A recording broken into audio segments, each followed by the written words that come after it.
दोस्तों सभी को नमस्कार। आज हम इस वीडियो से हमारे प्राचीन भारत के वैदिक काल के बारे में जो साहित्य लिखा हुआ था और उस साहित्य से हमारे एग्ज़ाम में प्रश्न पूछे जा सकते हैं। तो हमारी यूपीएससी सिविल सर्विसेज या यूपीएससी की एनडीए की एग्ज़ाम तथा स्टाफ सिलेक्शन या हमारे जो अन्य एग्ज़ाम है उसमें इस वीडियो से क्वेश्चन पूछे जा सकते हैं। तो हम इस वीडियो में हमारे जो वैदिक साहित्य है उसके बारे में हम जानकारी देखेंगे और मुझे उम्मीद है कि आपको ये वीडियो ज़रूर पसंद आएगा। तो ऋग्वेद तथा यजुर्वेद, सामवेद तथा अथर्ववेद, इस चार वेदों को हम संहिता के रूप में से जानते हैं। लेकिन दोस्तों इस चार वेदों में जो सबसे पहले ऋग्वेद, ये सबसे पुराना वेद कहा जाता है। तो हम इस नज़रिए से हम इन चारों वेदों की विशेषताएं भी आगे देखेंगे। तो वेदों का संकलन का श्रेय किसे दिया जा सकता है? तो कृष्ण द्वैपायन को इस वेदों का संकलन का श्रेय दिया जाता है। दोस्तों आगे जाकर जो पहले तीन वेद है, जो ऋग्वेद, यजुर्वेद तथा सामवेद, इन तीनों वेदों को हम एक साथ क्या कह सकते हैं? तो वेद त्रयी कहते हैं। दोस्तों आगे जाकर इस वैदिक साहित्य की जो भाषा थी वो कौन सी थी? तो संस्कृत थी। कौन सी भाषा थी? तो संस्कृत। आगे जाकर हम ऋग्वेद के बारे में, ऋग्वेद की जो रचना तथा ये ऋग्वेद की विशेषताएं किस प्रकार की थे आगे देखेंगे। ऋग्वेद में ऋचाओं का क्रमबद्ध संग्रह है। देखो दोस्तों, ऋचा यानी कि हम देखेंगे आगे, लेकिन इसमें जो ऋचा दी है, मंडल दिए हैं, सूक्त दिए हैं, उसके बारे में हमें प्रश्न पूछे जा चुके हैं। इसके पहले की जो एग्ज़ाम हुए हैं ना, तो उसमें प्रश्न पूछे हैं। देखो दोस्तों, ऋग्वेद में 10 मंडल है। कितने मंडल आते हैं? तो 10 मंडल आते हैं। तो आगे जाकर इस ऋग्वेद में सूक्त कितने हैं? तो सूक्त 1028 इतने सूक्त दिए गए हैं। तथा ऋग्वेद में जो ऋचा यानी कि उसे हम मंत्र भी कहते हैं, तो 10,462 इतने जो ऋचा, हम उसे मंत्र के रूप में भी जानते हैं। तो आगे जाकर हमें अनेक ऋचाओं का जो समूह होता है, अनेक ऋचाओं का जो समूह होता है उसे हम क्या कहते हैं? तो सूक्त कहते हैं। दोस्तों जो ऋचा है ना, उस ऋचा को हम एकत्रित कर कर जो सूक्त के रूप में जानना जाते। तथा आगे हमें जो प्रश्न पूछा जा सकता है, सूक्तों का जो समूह होता है, सूक्तों का समूह, उसे हम क्या कहते हैं? तो मंडल कहते हैं। क्या कहा जाता है? तो मंडल कहा जाता है किसे? सूक्तों का समूह। ऋग्वेद के तीसरे मंडल में ये बहुत ही अहम रोल निभाता है। इस तरह का जो फैक्ट होता है, तो देखो, ऋग्वेद का तीसरा जो मंडल है, इस तीसरे मंडल में गायत्री मंत्र की जानकारी हमें दी गई है। ऋग्वेद के 10वें मंडल में जो चार वर्ण है उसके बारे में उसमें जिक्र किया गया है। देखो दोस्तों, जो चार वर्ण कौन से? तो ब्राह्मण, क्षत्रिय, वैश्य तथा शूद्र, ये जो चार वर्ण है उसके बारे में किस ऋग्वेद के मंडल में जिक्र किया गया है? तो 10वें मंडल में। आगे जाकर ऋग्वेद में आर्य के राजनीतिक जीवन के बारे में जानकारी मिलती है। दोस्तों जो आर्य थे उनके बारे में, जो उनका राजनीतिक जीवन था उसके बारे में हमें ऋग्वेद से पूरी जानकारी दिखाई देती है। ऋग्वेद में हिमालय की जो चोटी है, दोस्तों यहाँ छोटी हुआ है, चोटी, जो हिमालय की जो चोटी है या हमारा जो हिमालय है उसी के बारे में इस ऋग्वेद में जानकारी हमें दिखाई देती है। तो आगे जाकर ऋग्वेद में इंद्र को, जो इंद्रदेव, हम उ, उस इंद्रदेव को क्या कहा है ऋग्वेद में? तो पुरंदर कहा है। क्या कहा गया है? तो पुरंदर। दोस्तों आगे ऋग्वेद के ऋषि को होत्रु कहा जाता है। ऋग्वेद के जो ऋषि है उसे क्या कहा जाता है? तो होत्रु। तथा आगे ऋग्वेद का जो तालुके यानी कि जो संबंध है, देखो दोस्तों, संबंध ऋग्वेद का पारसी ग्रंथ या इससे साम्य दर्शाता है। किससे? पारसी ग्रंथ जिंद अवेस्ता से। कौन सा ग्रंथ? जो ऋग्वेद है। ऋग्वेद में हमें ऐसी नदियाँ की जानकारी मिलती है। तो दोस्तों, यहाँ ऋग्वेद में ज़्यादातर जो वर्णन आता है वो सिंधु का आता है। कौन सी नदी का? तो सिंधु नदी का ज़्यादा से ज़्यादा वर्णन हमें दिखाई देता है। दोस्तों, इसके अलावा हमें इस ऋग्वेद में और कौन सी नदियाँ है जिसका जिक्र इस ऋग्वेद में किया है? देखो, गंगा, यमुना, सिंधु, सरस्वती तथा गोमती, इस नदियों का जिक्र इस ऋग्वेद में हमें दिखाई पड़ता है। दोस्तों, आगे जाकर यजुर्वेद, ये यजुर्वेद जो हमारा वैदिक ग्रंथ था, तो यजुर्वेद का जो भाग है ये गद्य तथा पद्य इन दोनों में हमें दिखाई पड़ता है।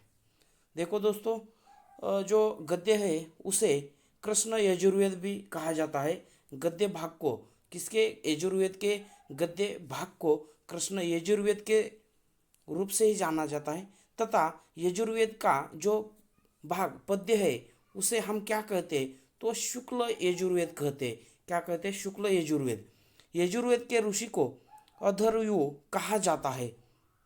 जैसा हमने देखा, ऋग्वेद के जो ऋषि थे उन्हें होत्रु कहा जाता था, तथा यजुर्वेद के ऋषि को अधर्वयु कहा जाता है। देखो दोस्तों, यज्ञ के नियम का संकलन यजुर्वेद में निहित होता है या यजुर्वेद में निहित है। इस वेदों में आगे जाकर हमें सामवेद, दोस्तों इस सामवेद के बारे में इससे पहले हमें प्रश्न पूछा जा चुका है। सामवेद को भारतीय संगीत का दोस्तों यहाँ देखो, ये संगीत का क्या कहा जाता है? तो जन्मदाता कहा जाता है या जनक। दोस्तों, सामवेद भारतीय संगीत का जनक कहा जाता है। तथा सामवेद के ऋषि जो हो उन्हें क्या कहते हैं? उद्रातृ कहते हैं। क्या कहते हैं? सामवेद के ऋषि को उद्रातृ कहते हैं। तथा साम का जो अर्थ होता है वो क्या होता है? गायन होता है। क्या होता है? गायन। यानी कि हमारे भारतीय संगीत की जो जानकारी है किस वेद से हमें प्राप्त होती है? तो वो सामवेद से प्राप्त होती है। आगे जाकर अथर्ववेद के बारे में हम देखेंगे। अथर्ववेद, देखो दोस्तों, सबके बाद जो वेद निर्मित हुआ वो कौन सा है? तो वो अथर्ववेद है। इस अथर्ववेद के बारे में जो भी प्रश्न हमें पूछे जा चुके हैं वो प्रश्न हमें इस अथर्ववेद के विशेषता पर पूछे जा चुके हैं। तो ये वेद कैसा है? पहले ही बताया, ऋग्वेद सबसे प्राचीन ग्रंथ है तथा सबके बाद यानी कि जो ऋग्वेद, यजुर्वेद, सामवेद के बाद जो ग्रंथ जो निर्माण हुआ वो कौन सा है? तो अथर्ववेद है। सबके बाद देखो, अथर्ववेद में हमें समिति एवं सभा को प्रजापति की 2 पुत्रियां कहा गया है। किस वेद में ऐसा हमें वर्णन दिखाई देता है? तो अथर्ववेद में समिति एवं सभा को क्या कहा गया है? तो प्रजापति की 2 पुत्रियां। देखो दोस्तों, अथर्ववेद अथर्वा ऋषि से रचित किया गया वेद है। तथा इस अथर्ववेद की विशेषताएं क्या क्या है?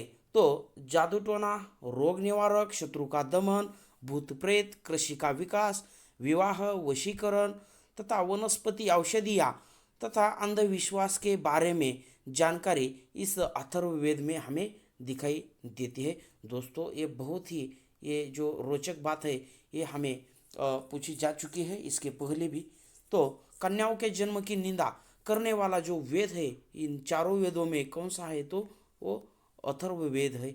देखो, अथर्ववेद में कन्याओं के जन्म की निंदा निहित की गई है। तो आगे जाकर हम इस वेदों के बारे में, उपवेद तथा उनके जो बारे में जानकारी है वो भी हम देखेंगे। दोस्तों, ये बहुत ही आसान सवाल बन सकता है। उपवेद है कौन कौन से? आयुर्वेद में औषध चिकित्सा की जानकारी हमें दिखाई देती है। धनुर्वेद है युद्ध कला के बारे में जानकारी। तथा हमारे लिए ज़्यादा अहम भूमिका निभाता है वो गांधर्व वेद।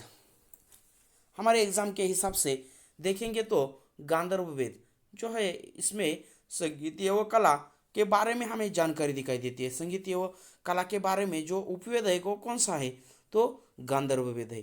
तथा आगे जाकर शिल्प वेद वो वास्तुशास्त्र के बारे में हमें जानकारी देता है। दोस्तों हमारे जो अ, वेद है, मुख्य वेद है, उन वेदों का जो ब्राह्मण ग्रंथ है वो भी हमें पूछा जा सकता है। तो देखो दोस्तों, यजुर्वेद, यजुर्वेद का ब्राह्मण ग्रंथ शतपथ ब्राह्मण है। कौन सा है? शतपथ ब्राह्मण है। थोड़ा सा रटना पड़ेगा इस टॉपिक को।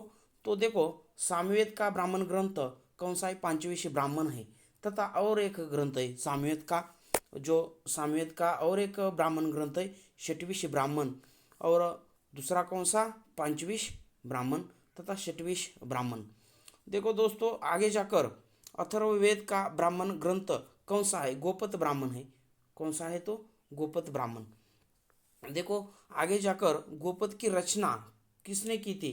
गोपत की रचना तो गोपत ऋषि ने ही की थी। आगे जाकर शतपथ ब्राह्मण की नींव याज्ञवल्क्य ऋषि के द्वारा रखी गई थी। शतपथ ब्राह्मण याज्ञवल्क्य ऋषि।